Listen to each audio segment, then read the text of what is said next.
Alrighty guys, welcome to the video. We were going to work on the Recon today, but it's turning into a three-wheeler episode.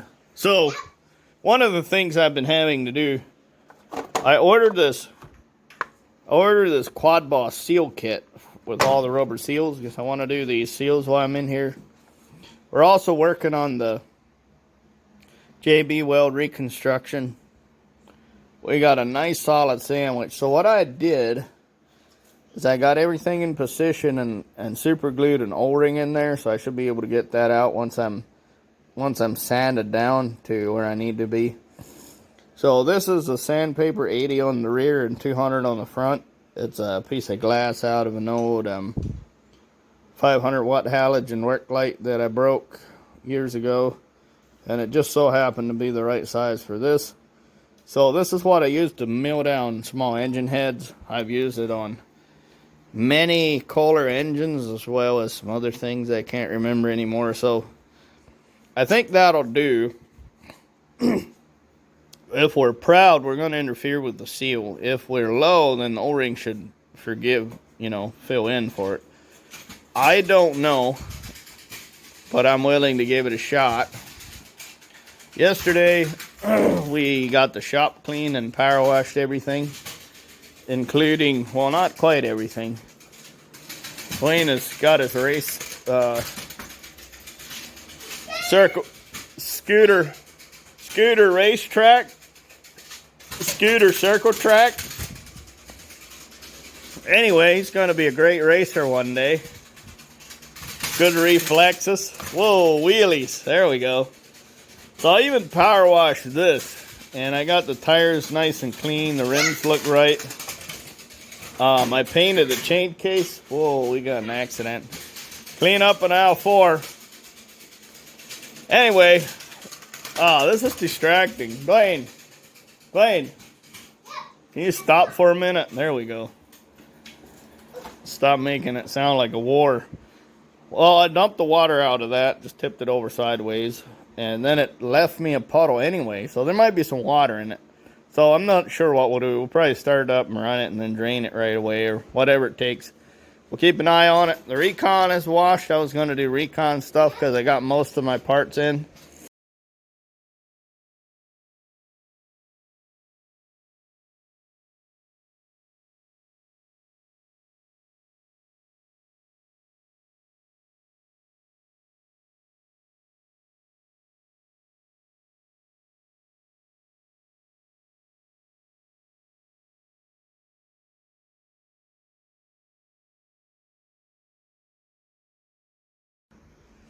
Alright kids, I can't lie, I like this a lot.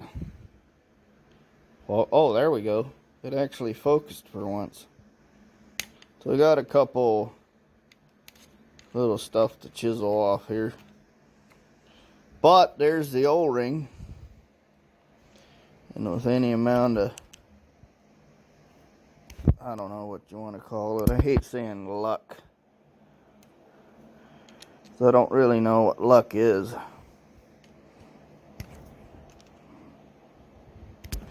I guess luck to me is just preparation and enough open-mindedness to actually act upon the opportunities. So, it seems to work well. See, I'm able to chisel out. So basically here you can see, there's the first brake and then it's all notched in. Second brake and the third brake. So, if I don't wreck anything by, I don't really see how you could wreck anything with a screwdriver, but probably my knuckles. Definitely wreck my knuckles. These edges are mill sharpness or whatever you want to call it. Anybody that's run a metal brake knows what I'm talking about. Get a razor edge. I mean, hopefully not. I didn't try to take too much off, but anyway, I'd also hate to find out, so there's that.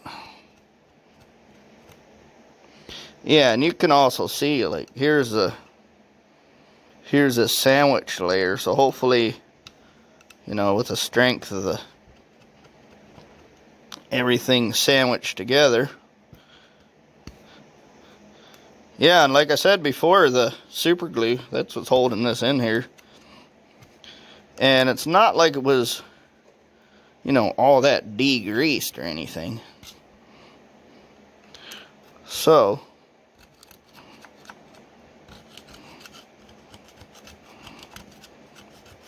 hopefully we'll be able to lay it in here and it'll be fine. There's the super glue spread out as well, so there's super glue all up and down this channel here. And every once in a while there's a little gripper to hold the old O-ring in place. So, you know, if we have a little bit of a pinch going on here, that won't be the end of the world either. So,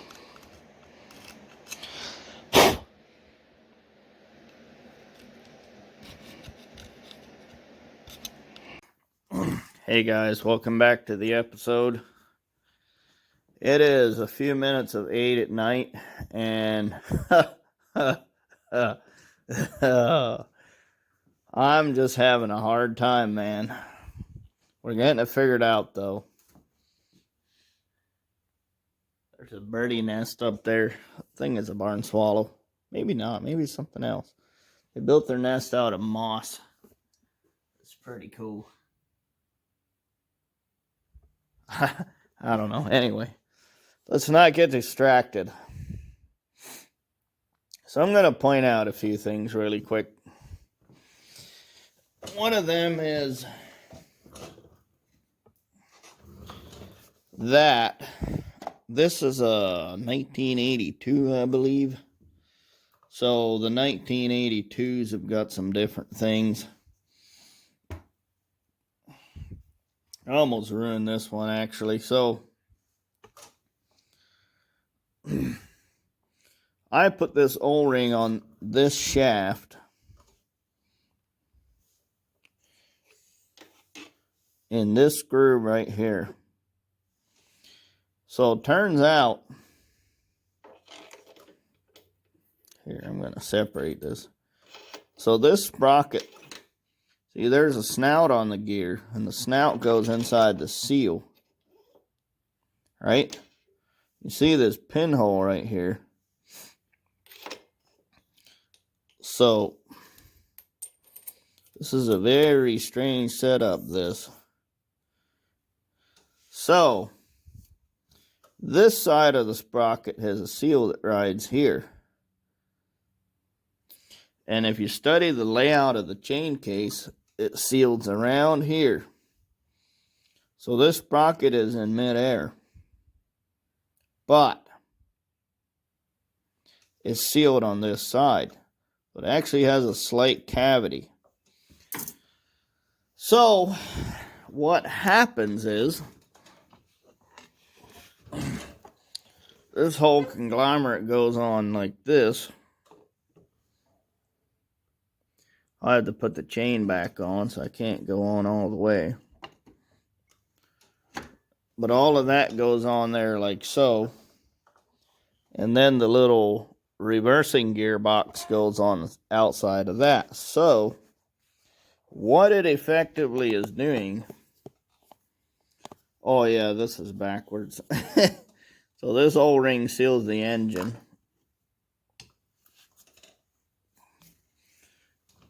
All right.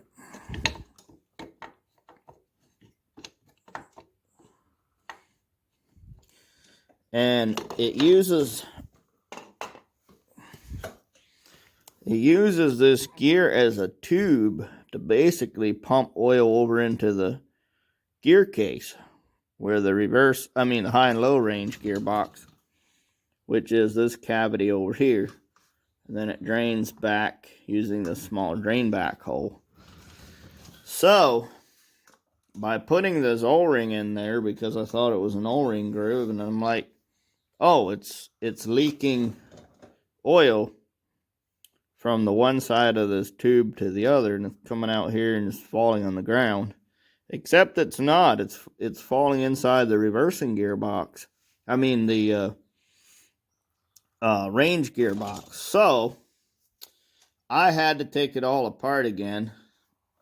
And the back of this chain likes to fall down inside the cover, which I have to take this collar off, and probably the wheel and the hub, and this cover here. Well, I'm not, because I got my long needle nose, and I'll fight it back in and get the link in, but being smart enough to say no and go back and take the O-ring out, I'm very happy I did it. This piece here, the reason, well, we had this all put back together, and I still had this one piece that I didn't know where it went. There's even the little notch on the side of the gear here to allow the oil to flow back out again. It's a pretty amazing setup. So yeah, I had to pull that all back out again. I learned how to, if you're having trouble with this model, with this gear selector, this gearbox is not hard to get off, but it's really hard to get back on again. So what I've done, this is your D-dent. That's this screw here. A little pin and a spring on the end. And then you can take the shifter handle off. I broke mine. I was trying to pry it back with a screwdriver because I thought the tip of the shaft, maybe it fell down and didn't hit the hole in the engine case. So if you take those two things off, you can put all your stuff on the engine side, and then you just need to wiggle your cover back into place, and then you put your D-dent and your shift handle back on, and everything's great again. So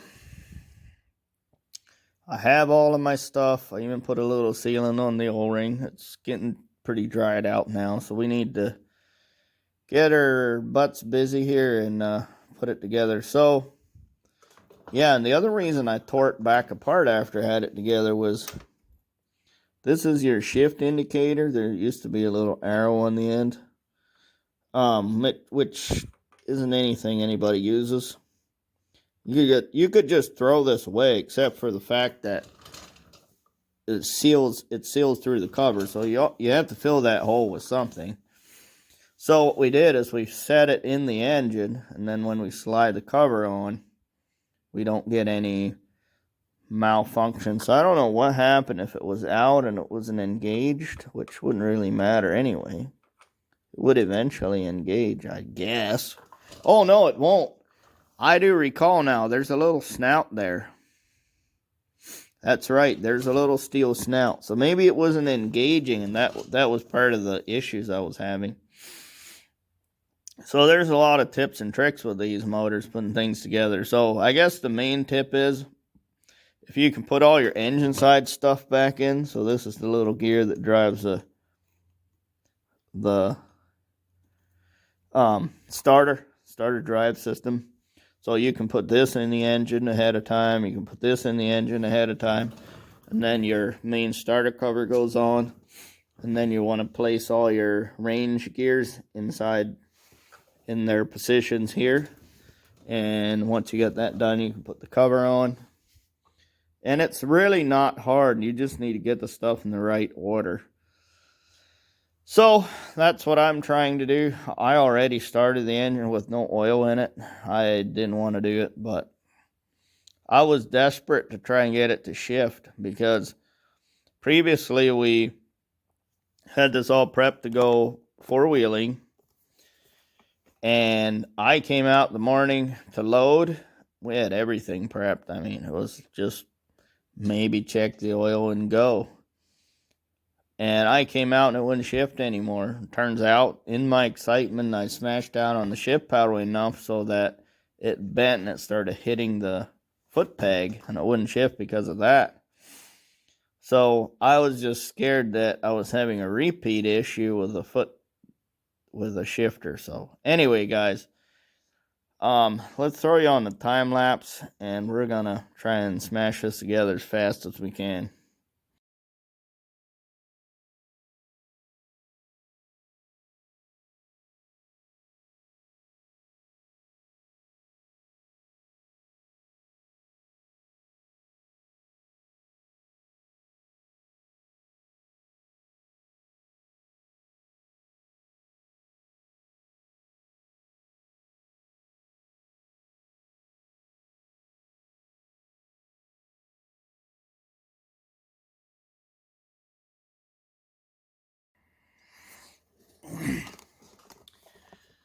Alrighty, my friends. That's gonna be it.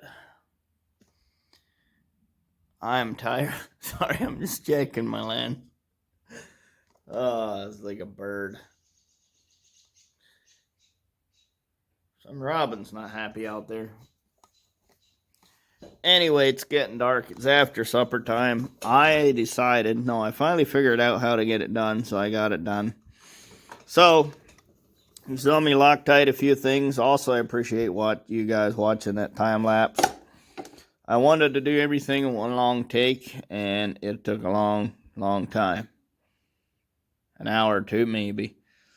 But we did get it done. We got it all in. There was some items that were mysterious to me. I didn't know where they went.